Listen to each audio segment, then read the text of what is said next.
Soos julle kan hoor en sien, doen ons ietsie bietjie anders vanaand. En my hartsbegeerte was regtig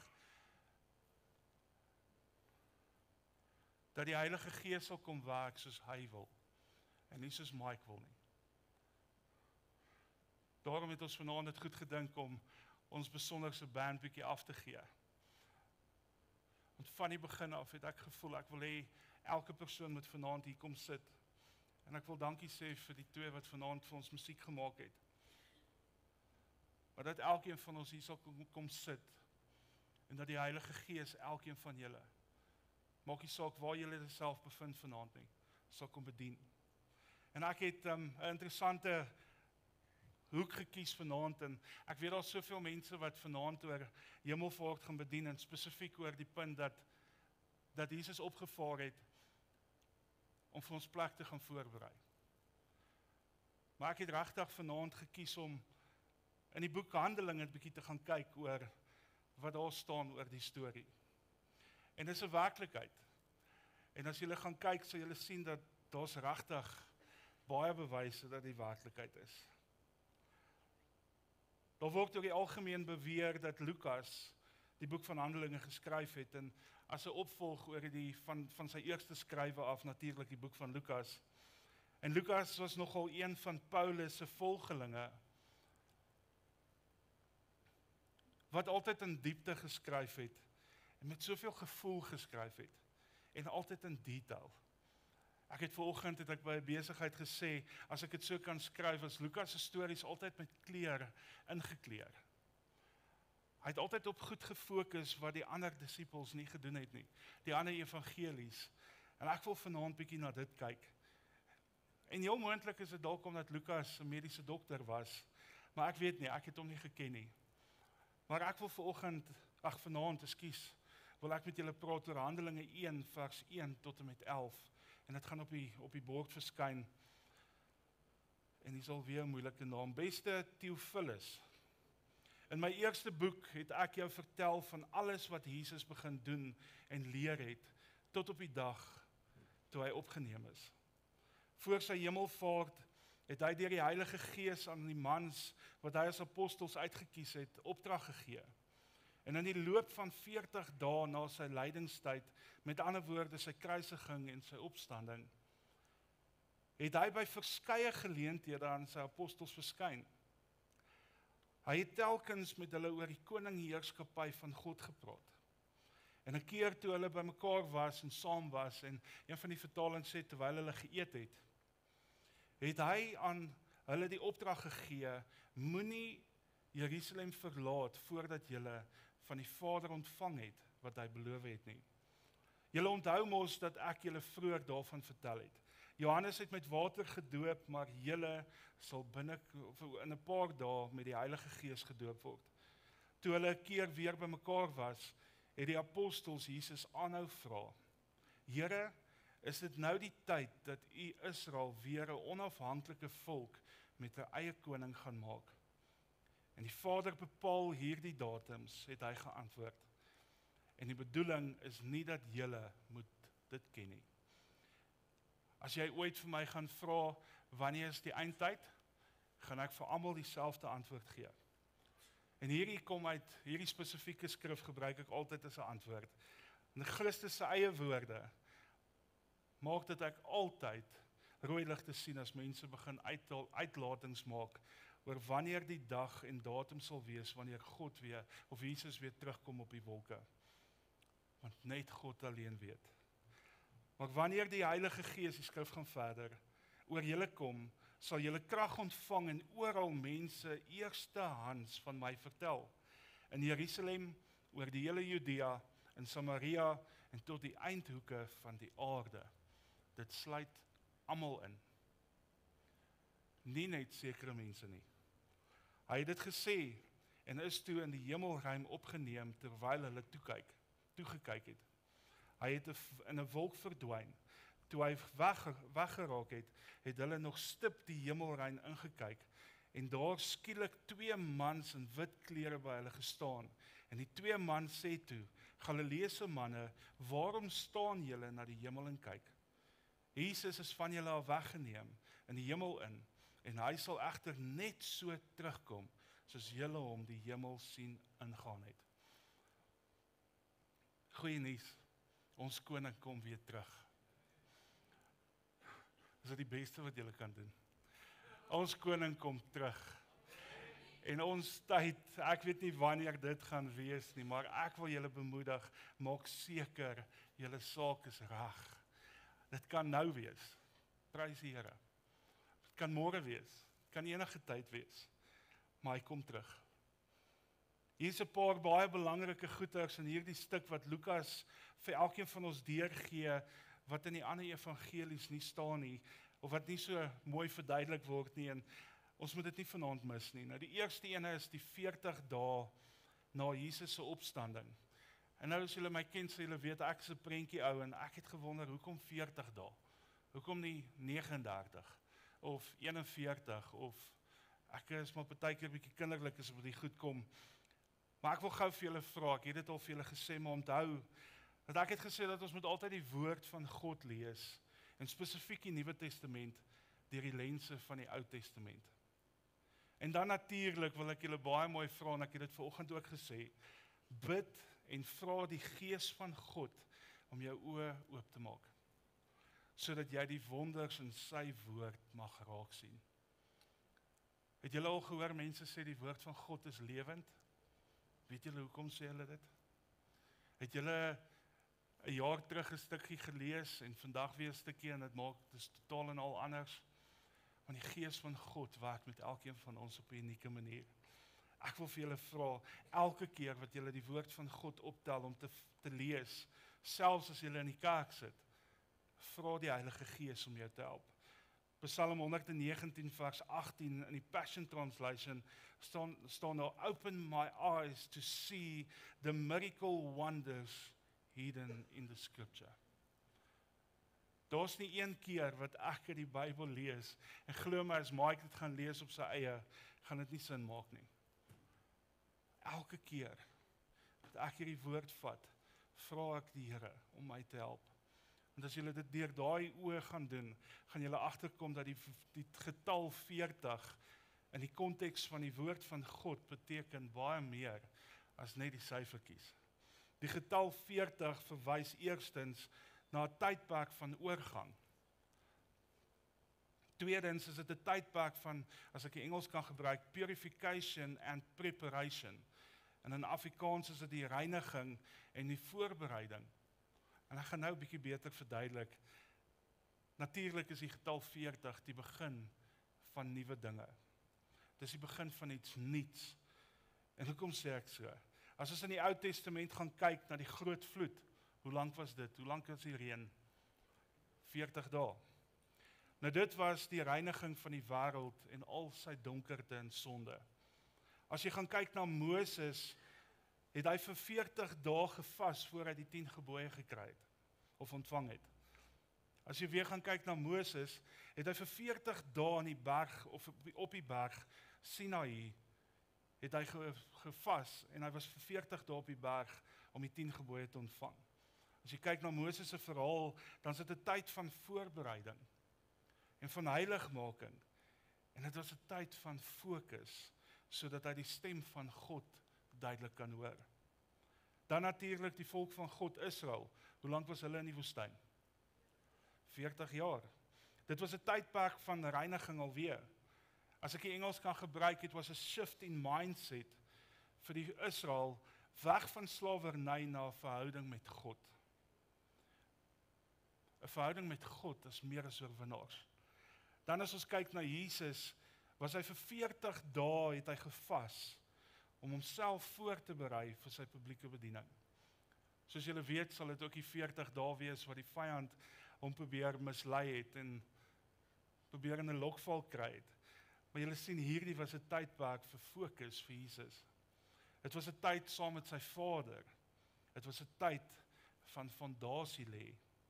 Jesus het tyd saam met sy Vader gespandeer, sodat hy sy identiteit kon vasmaak en dit gegrond het op die woord van God. En dan laastens iets wat die vrouens baie goed ken, die ontwikkeling van 'n mens in die moederskoot. Normaalweg is dit hoe lank? 40 weke. As jy maandag by die bidhuur was, het ek gesê 40, wat het ek gesê, maande? Ek dink so, ai julle, arme vrouens. Caitlin, is dit vir 40 maande? Is jy nie bly is net vir 40 weke nie? Ag julle, ek maak ook foute. En ons soveel meer voorbeelde wat ek vanaand kan gee. Maar ek wil vanaand julle bemoedig en sê, daar's niks in die woord van God net sommer nie. Hoor my, as jy soos dit ek my studies, my take moes doen, as hy sê 10,000 woorde, dan tik jy goeders, laat dit by 10,000 woorde kan uitkom. Die woord van God is nie so nie. Elke woord wat in die woord van God staan, is vir 'n rede daar.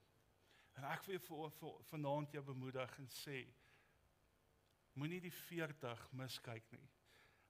God is besig om iets nuuts te doen. En as jou geestelike oë gaan oop wees, gaan elkeen van julle dit sien.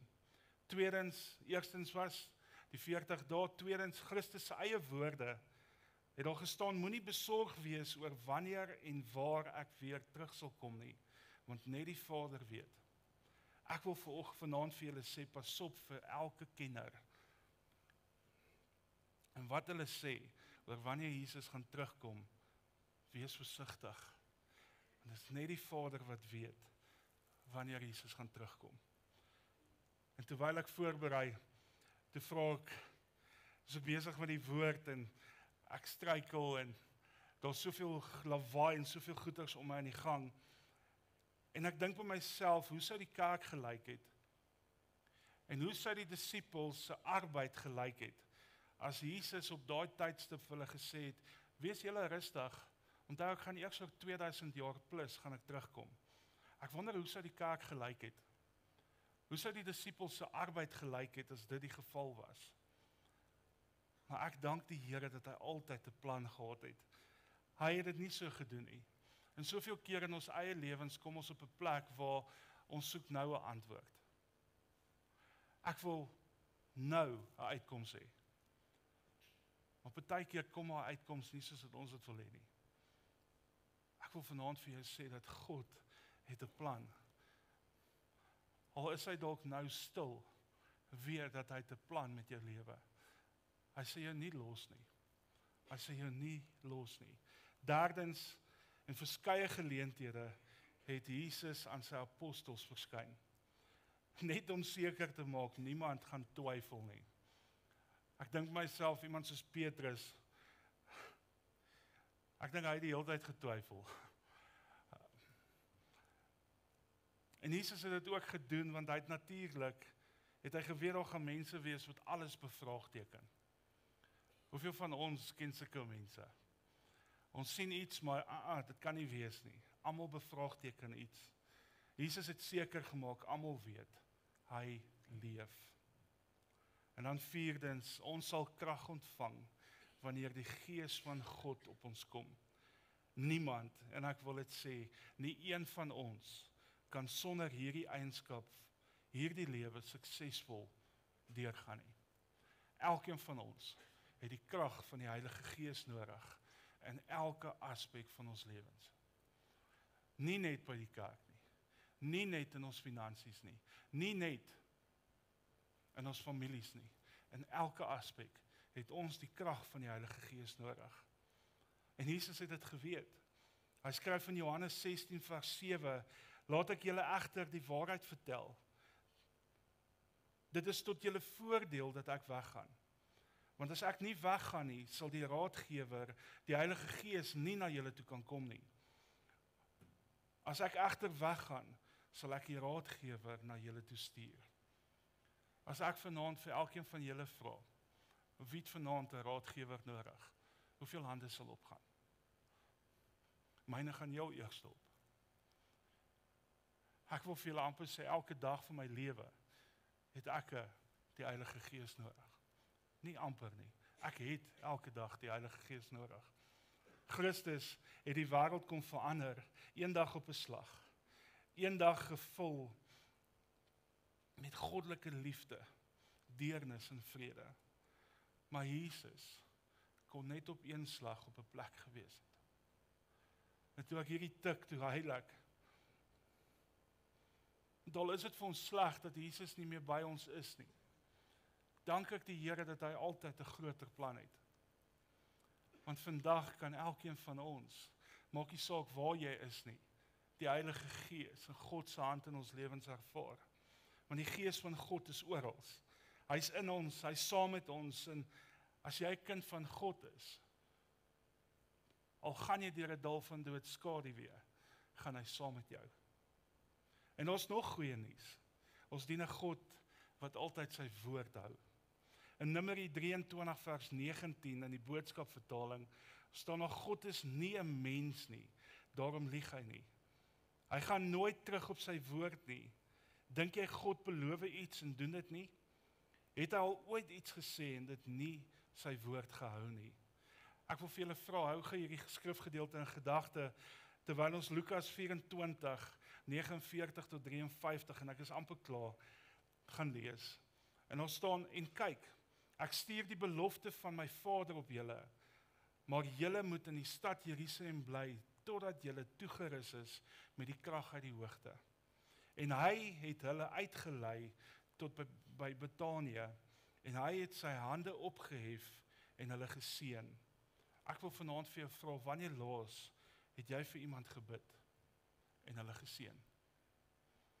Nie gebid om iets te vra nie, maar gebid om hulle te seën. Die skrif gaan verder en hy sê, terwyl hy hulle seën, het hy van hulle geskei en is in die hemel opgeneem, en hulle het hom aanbid en na Jerusalem toe teruggegaan met groot blydskap. Julle, dit is hoekom die kinders van God, die kinders van die Here lekker mense is, want ons het altyd hoop. Ek praat van ware kinders van die Here. Wat maak nie saak of die wêreld rondom hulle platval nie. Ons het hoop, want ek en jy weet hoe die storie eindig. Die skrif sluit af en hy sê, en hulle was gedurig in die tempel en het God geprys en hom gedank. Ons is vanaand hier om God te prys en hom te dank. Die skrif sê dan, amen. Ons stem saam. Volgens Lukas was hierdie die laaste ding wat hy gedoen het voor hy weggeneem is. Hy het sy kerk geseën. En ek het vanaand gekies om nie die tradisionele hemelvaart boodskap te bring nie. Ek sluit af. Ek het 4 boodskappe voorberei vir vandag. En terwyl ek met hierdie ene vir vanaand besig is, toe sien ek hierdie volgende en ek ervaar dit in my gees en ek wil dit oor julle spreek. Numeri 6, 24 tot 26. Is wel bekend by almal van ons. En daar staan, die Here sal jou seën en jou behoed. Die Here sal sy aangesig oor jou laat skyn en jou genadig wees. Die Here sal sy aangesig oor jou verhef en aan jou vrede gee. Ek wil vanaand hierdie oor jou spreek. Daar's 'n man met die naam Charles Spurgeon wat gesê het, if he, dis God, has blessed you, you shall be blessed and you are truly blessed. Because there's no power in heaven or on earth or in hell that could ever reverse that blessing. Ek wil vanaand hierdie diens afsluit. En ek wil vir julle sê, ek en Mike wil elkeen van julle ernstig bemoedig en aanmoedig om nie in die verlede te leef nie, maar ook nie in die toekoms nie. Terwyl ek voorberei, sê die Here, as die disippels in die toekoms ingeleef het hulle gemis wat God vandag vir hulle wou doen. Hulle was gehoorsaam en hulle het ontvang dit wat God vir gehad het. Ek wil julle bemoedig, leef vir nou. Maak dit nou tel. Maak nou 'n verskil daar waar jy geplant is. Blom waar jy geplant is. Gaan dieper waar jy geplant is. Hou op om die Here net te dien op groot datums en groot gebeure in die kerk. Hy is elke dag by elkeen van ons. Hy is naby aan jou. Hy is in jou. En ek wil vir ons afsluit. En ek wil vra elkeen wat hierdie seëngebed in jou lewe wil hê om saam met my te staan. Ek wil julle graag seën vanaand.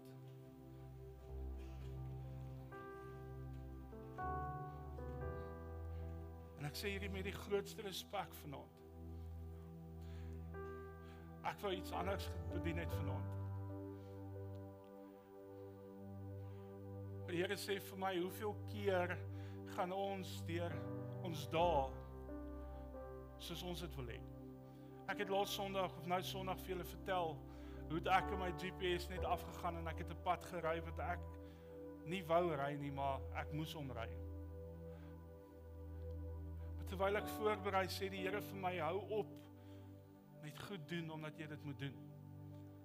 Hoor my stem.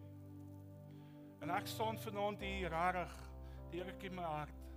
Julle kan my vrou vra, net in gehoorsaamheid. En ek gaan hierdie gebed vir julle lees. Ek gaan die Here vertrou. En soos hy gedoen het, net voor hy weggevaar het, sy hande opgesteek het en sy kerk geseën het. Die Here sal jou seën en jou behoed. Die Here sal sy aangesig oor elkeen van julle laat skyn en vir julle genade gee. Die Here sal sy aangesig oor jou verhef en aan elkeen van julle vrede gee. Here, dankie dat ons hierdie gebed kan bid in die naam van Jesus. Here, my hartsbegeerte was vanaand om net te kom en die Heilige Gees kans te gee om te werk.